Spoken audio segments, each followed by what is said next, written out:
So this week, my son and I were talking about sort of his school pictures. I have the whole kindergarten to 8th grade now on the wall.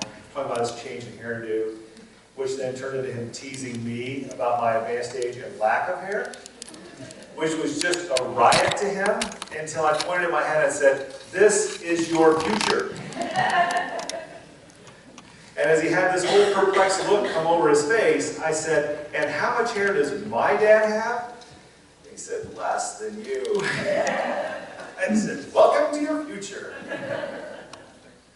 Visioning our future. It's one of the reasons that I love the text that we have for today. It's a great text to help us travel through Lent. It's also a great text to help us vision about our future. I also love this text because it's so different than some of the other texts we commonly read from the New Testament. Typically, when we're reading the New Testament, we're reading it, and we know something that the people in the story don't know yet. So like we read about Peter denying Jesus 3 times, and we think, wow, if Peter only knew what we knew. If Peter only knew what was about to happen with Jesus' resurrection, the ascension, the glorification of Jesus Christ, Peter would never have done that terrible thing when he denied that he even knew Jesus. If he had known what we knew. This text is almost the reverse. The reader hears something that we often don't hear. When Jesus is speaking, Jesus references something that we don't often think about. It's just not part of our story.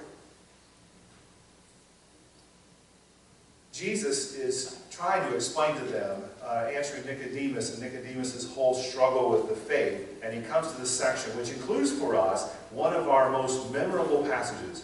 God so loved the world that God sent his only Son. John 3:16. Great bumper sticker. It's a great, concise sort of, this is the good news in a sentence. But it's so much more helpful if we can hear that the way it was heard when Jesus first said it, which means we have to hear where Shelley began at verse 14. Jesus is referencing a time in his people's history when Moses had led them out of slavery. They were out of Egypt, and they were wandering through the wilderness on their way to the promised land. And they start to complain. They start to whine. It's taking too long. Why are we not there yet? And they start to complain against God and against Moses' leadership. And finally, God's had enough, and so God sends snakes amongst the Israelites. And as they're bitten, many of the Israelites die. This is in Numbers 21, if you want to read it on your own. So, as we would do, we see people dying, they repent.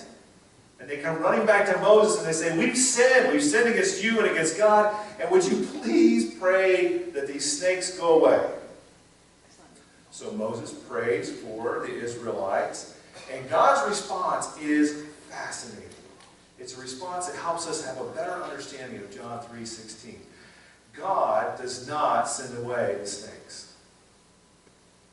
Instead, God tells Moses to build this bronze snake and put it on a stick.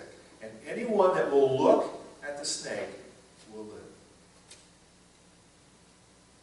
God does not give God's people what they want. What if he had done that? What if he had done that? We're not that different than the Israelites. If God had done that for me, in about 3 days, I would have been back to, why are we not there yet? Why is this taking forever? I would have forgotten about the snakes. I would have forgotten about my fear, my anxiety. All that would have been gone now and been replaced by my other human emotions, of patience. And so God, brilliant, perfect parent as God is, instead of giving us what we want, gives us what we need, and says, through this image, pushes us to tend to our relationship to God. Right? That's what's happening. It's not just healing our immediate need. God does that, right? God doesn't completely ignore their suffering. God heals their suffering, heals those that are sick from the snake bites, but in doing so, pushes them to tend to the relationship with God. When we fail to tend to our relationship with God, we fail. I think that's an easier way to say it. When we fail to tend to our relationship with God, we fail. The converse is full of rewards. I was out of town some this week, so my scripture or my sermon writing schedule was all kind of messed up. So these are the critiques. I did it in reverse of the first service. It was a lot more fun, but here we are on the slide, so we'll get this out of the way now, I guess. The great thing about this text is it does provide us with critiques. This is why I like this text to help us get through Lent. Lent, the season when we're trying to prepare our hearts, our souls, and our minds to be ready for Easter morning. When we're doing spiritual disciplines, taking things on, giving things up, so that we can be ready to receive the glory that is there on Easter morning. These are the critiques from this text. A text that pushes us to question our allegiances. Jesus talks about a serpent placed up on a stick. You and I now, as the reader thousands of years later, know the rest of the story when Jesus himself is placed up on a tree to be the salve for our suffering. And we're reminded of the ones that put him on the tree. And we're asked to think about, when might that be us? And what does it mean if we truly have our allegiance with Jesus Christ? Pushes us to think about our self-satisfied religiosity. That's just fun to say. Self-satisfied religiosity. Nicodemus, if you read before this text, the one that Jesus is in conversation with, is struggling because he's a leader of his church. He's a mature, gifted leader. And he struggles with Jesus telling him, that's great, but you have to set that aside to follow me.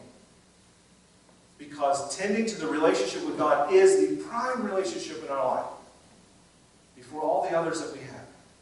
And if we keep it the prime relationship in our life, all those other relationships are going to be great. But since we see those relationships face to face, daily, the temptation is to place those in a higher priority. Like the snakes that were there face to face, causing suffering. They claimed primacy. And God had to push God's people to reverse that relationship. And then God's will versus our desire. Thank goodness God gives us what we need and not what we want. Because we always want what we want when we want it. And we're angry when we don't get it. But when we tend to the relationship with God, we don't simply get the stuff that we want today that doesn't help us tomorrow. We get the things that are going to help us for a lifetime, and a lifetime that lasts forever. These are some of the ways, classic ways that we tend to that relationship. Through our prayer, through our Bible readings, through our worship, through our service. I was blessed last summer when you all sent me on sabbatical for a month and let me tend to my relationship with God in a way that I don't get to tend to the other days of the year. I was set aside to go for a month and tend to that relationship, and it was amazing. A dream life that is sort of pale became vibrant with color and imagery and solutions, sometimes your faces. It was such a blessing. And I found myself writing page after page of visions and dreams and hopes and wonders for this church, for my life, for my son's life, because you set me aside to go tend to that relationship in a special way. That's the reward. When we tend to that relationship, amazing things happen in our lives. And Mrs. DeMar leading us in our confession today. We had Mr. Capania was leading us at the first service in that confession. What a blessing. I'm not the only one that has to do that for us. That God gifts us to share ministry. That God can work through each of us. But not just in worship. Outside of worship too. That's a vision I have. One of the early visions I had when I came to this church was based on this table. That out of our tradition, in our denomination, a table that is open to anyone regardless of who you are or how you are, whatever you brought with you this week or eat at the table, this is a completely open table. To those that look like us and those that don't look like us, those that we agree with and those that we don't. It is Jesus' table and not ours. And it has been a rewarding experience to walk that way with you and to see how that has blessed this church and the community that we serve. Now I dream about what it's like when we're all using our spiritual gifts. gifts, when we're using those gifts in ways that tend to the relationships of importance. First to our relationship with God, and then to our neighbor, as we're all called to love God and love our neighbor as we love ourselves. Imagine how rich that is. When we're living out our gifts, we're able to explore those gifts and discern them and live them out and share them and exercise them. Well, we're a community that provides for those opportunities. This week when I went for training as a police chaplain, the police department in Edwardsville sent me again. I think this is the second time I've been to the training. One of the workshops I went to was on domestic violence. And I was shocked when they told me that in our country there's more animal shelters than there are domestic violence shelters. I love animals, but it's a priority that's way out there. So imagine my blessing when I come from that workshop back here to worship with you, and I hear Barb stand up in front of us and talk about one of the ways that we're going to support the Oasis Center, a domestic shelter in our county. And I come back here and I see the crib in the fellowship hall filled with things that the people that participate in yoga dropped off so that they can be delivered up to the Oasis Center. You were tending to your relationships, and I was blessed. That's a joy. Tuesday's More Than Corned Beef Day. St. Patrick, one of my favorite saints. Legend is that St. Patrick was stolen as a child from his home by pirates and taken up to Ireland where he was made a slave. As a young person, he escaped those that enslaved him and returned to his home where he joined the church and became a cleric. And as he matured as a minister of the church, he was called by God to go back to the land of those that enslaved him and share the good news of Jesus Christ.